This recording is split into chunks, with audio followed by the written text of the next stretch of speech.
And nearly picked off. Surprising to see a defender of his caliber let it get away, but it does get away and it's second down. Well, he did almost everything right. Excellent coverage, breaks on the football, just unable to haul it in and take it the other way, so he dropped an interception. The key for him now, don't dwell on it, just move on to the next play. Oh, man, for him to be that wide open and drop it, sometimes you have just too much time on your hands, right? You end up thinking way too much, and your hands get shaky. And, yes, he's a tight end, but that's a catch he should have made. Out of the gun, it's McNair. And finding Fedorowicz. And he's brought down, but not before reaching the 8-yard line. And in a lot of ways, that catch is expected. Red zone presence, and that one was realized there. You've got to find your tight end in that situation. It's a loss of 2 there, bringing up second down. And now they're in the hurry-up. When Leonard Williams was picked in the 2015 NFL Draft, I compared him to Merlin Olsen, and I got a lot of grief about it. Did you just see that play there? Did you see how he made that move and made that tackle? That was Merlin Olsen. Yeah, I just perked up when you said Merlin Olsen. Yeah, a lot of people say. Now hold everything here. We're going to get a timeout by the offense. It's just their first, so they'll have 2 remaining here before we get to halftime.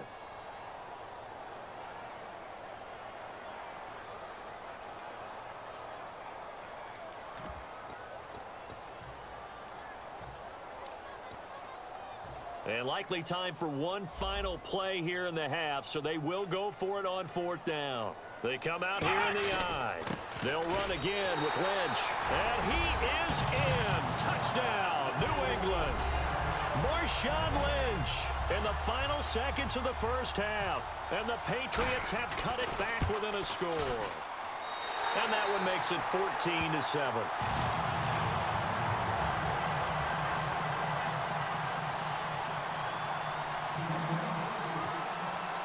Gano now following the touchdown here to kick it away. Short kick. One of the up middle take it now. And Philadelphia ready to get going on offense again. And from this spot in the field with the clock where it's at, you think we're just going to see a knee and that's it? And I think in this situation, that's the proper play. But we do know there's some risk takers out there that may want to take one more shot before the clock runs out. And he gets this one to midfield before he's brought down. So we've hit intermission. It's halftime. This is the NFL, and it's a presentation of EA Sports. Both teams appear ready for the fight ahead, and we resume action here in quarter number 3. This is fielded a couple yards deep. And with the new rule, that decision to bring it out will cost him about 5 yards as he only gets to the 20. Now the Patriots offense, they work their way back out onto the field. They're down here, but very much in this game. What's the tonality of a coach's talk when a game is within striking distance like this at intermission? Typically, what they're doing is emphasizing the things that went well in the first half and wanting more of that. Sure, you've got to go over some of the errors and clean up some things because there's a reason you're down. But overall, I think they want to stay positive, stay up with this team.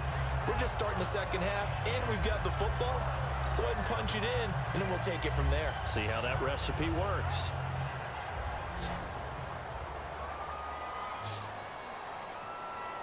Here we go! On second down, McNair. Over the middle, Sharp's got it complete. That throw good for only a couple. It brings up 3rd down.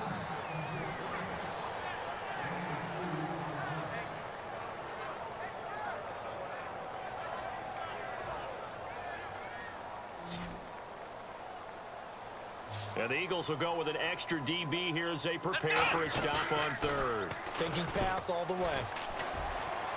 Finds his target, Montgomery.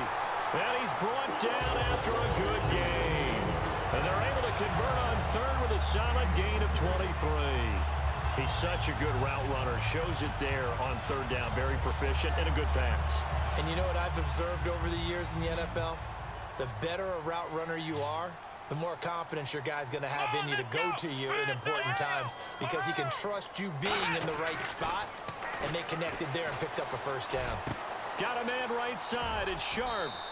7 yards, the pickup on the pitch and catch. Didn't they tell us in our meetings that they needed to account for him on each and every play? You think? A guy of his caliber? So how does a guy like him get that wide open? That usually means there's a tire breakdown on what the coverage was. That everyone thought they were doing something, and they were supposed to be doing something else. But bottom line is, no matter what, you have to know where he is and cover him on every play. His throw incomplete.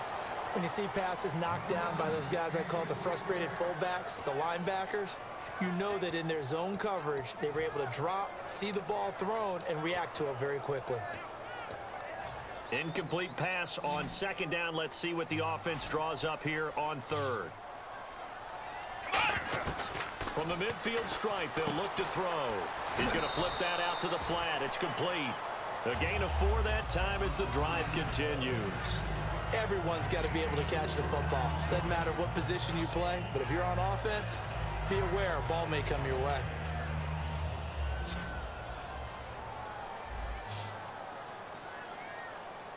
Come on, let's go! Now McNair looking for a first down throw. Toward the left sideline, but it's incomplete.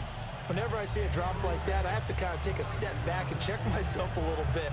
So used to seeing those big guys make big-time spectacular plays that when they drop one, I have to remind myself, we ask a lot out of these guys. Block and catch the football, not easily done in today's NFL. Throw left side complete to Sharp. And brought down, but able to get it to their 30-yard line. That one good for 16, and the drive will continue. First down and 10 now for the offensive group.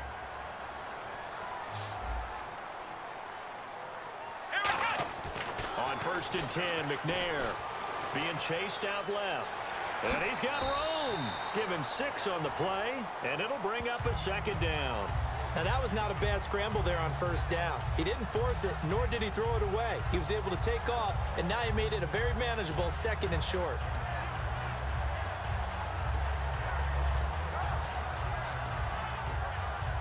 Four yards remaining now on second down.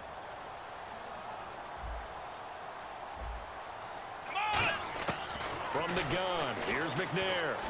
Escaping the pressure right. And his throw here's incomplete.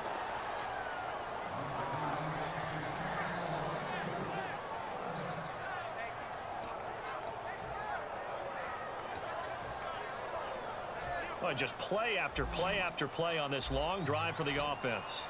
And defensively going with a dime set. 6 DBs on 3rd and 4. Now McNair. Mike Wallace, the intended receiver. And it's 4th and 4. Third down is the down. Both sides know they absolutely have to win. And the name of the game for the defense is pressure on the quarterback. But pressure on the quarterback with contact, that's how you end up winning it. It would be a very makeable field goal try from here, but instead they're going to go for it. Here we go! 1-9! Out of the gun, it's McNair. And finding Fedorowicz.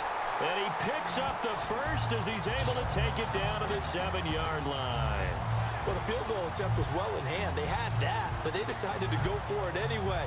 Extreme confidence, it looks like. Yeah, but I bet the defense is going to remember this one, right? They kind of rubbed their nose in it. Come on, let's go! McNair. He couldn't quite hold it. Got hit. Ball pops out. Incomplete. Just looking at it from a defensive perspective, when you break the huddle in the red zone, tight end is one of the guys you've got a key on because quarterbacks want the ball in their hands fast in this position, and they want to get it to someone. And in this case, he had the play. They just didn't complete it.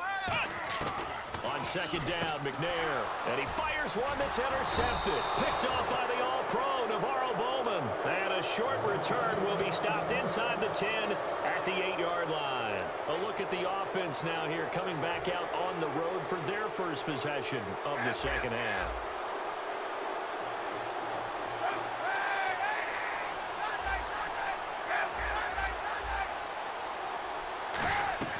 They'll start the drive with a run by Gordon. And strong running there gets this up over the 15-yard line. A nice run there, 9 yards, and it'll be second down. And once again, leverage wins. The offensive line, lower than the defensive front, They moved him and found some good space for the guy carrying the ball. Now a play fake. Kaepernick to the right side, and he's got Landry complete. And able to get this across the 20 before going out of bounds. 7 yards there, good enough to move the sticks. In recent years, the slot receivers really gained stature in the NFL because they can do so many things. Yes, they can line up wide like your normal wide receiver, but they have that kind of courage and toughness to run routes in the middle of the field and become dependable targets for their quarterbacks and move the sticks.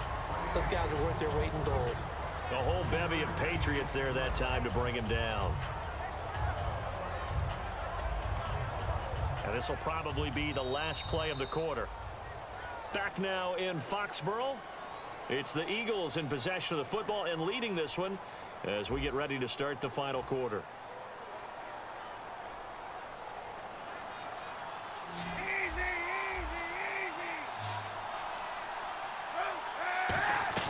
They fake the give. Now Kaepernick over the middle and into the hands of his receiver Landry. A gain of 39 that time. As we continue to advance in the NFL, as people continue to scout players, they really don't care as much about body types as they care about those guys who can make people miss, run through tackles, and gain all that additional run after catch. Anybody who has that ability, they want them on their team. And this play will be blown up. He'll lose yardage back at the 38. That's going to go as a loss of 2, and it'll be second down. The fourth quarter here, they've got the lead. They want to keep it on the ground. That's what they're doing. Smart football. Keep the clock grinding. Keep it going. But you got to figure now, they're going to see more people stacked up at the line of scrimmage as they try and bleed it out. A big play there on the catch and run. And it'll move the chains. And defensively, they were in zone coverage there. Do you have to be a little careful? You're losing playing against a good quarterback like he is to not play too much zone? Yeah, you have to be careful about how much time you're giving up. I think it's a good point you just brought up. So maybe if you still want to play zone, you go to a zone blitz scheme. And you can drop anyone out of your defensive front. Defensive end, defensive tackle. It doesn't matter. You just exchange someone to bring more pressure towards the quarterback and still try and... Oh, no, he lost the football. But I believe it was covered by an Eagle. It was. And Philadelphia is going to hold on to the football. On plays like this where the ball comes free, it's often unusual for the team that lost it to get it back. Because this is the quarterback. The ball gets away from him.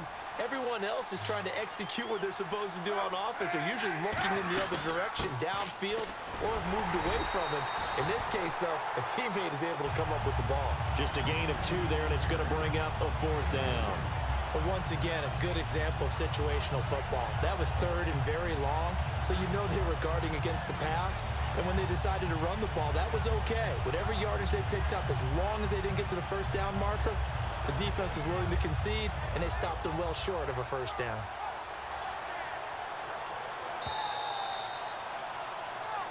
Time for a break. We're back to see what happens after this. So on 4th down, out trots the kicker in a big spot here. This to make it a 2-score game. And Gostkowski's kick is good. And they will move up by 10 now, 17-7. So in the end, they had the ball for 10 plays, but the drive only yields 3 points. Yeah, they were able to move the football, but the defense stiffened once their backs were to the end zone, and they were able to hold them to just 3. This is taken about 7 yards deep.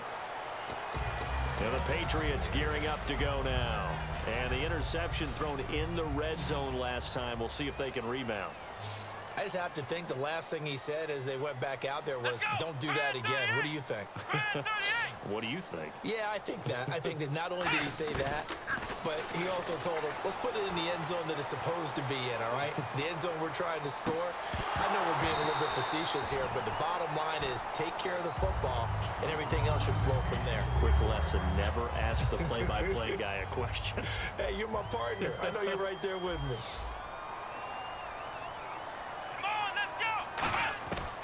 McNair to throw. Oh, battle for it here, and this will be caught. And a nice gain of 21 yards. And at this stage, down in the second half, looks like they just wanted to find a way to get it in the hands of their playmaker, and they did. I think you're exactly right. I don't think the coordinator's looking at his play sheet and trying to figure out which play will work well. He's trying to figure out how to get the ball to the playmaker that you just described. Looking down at that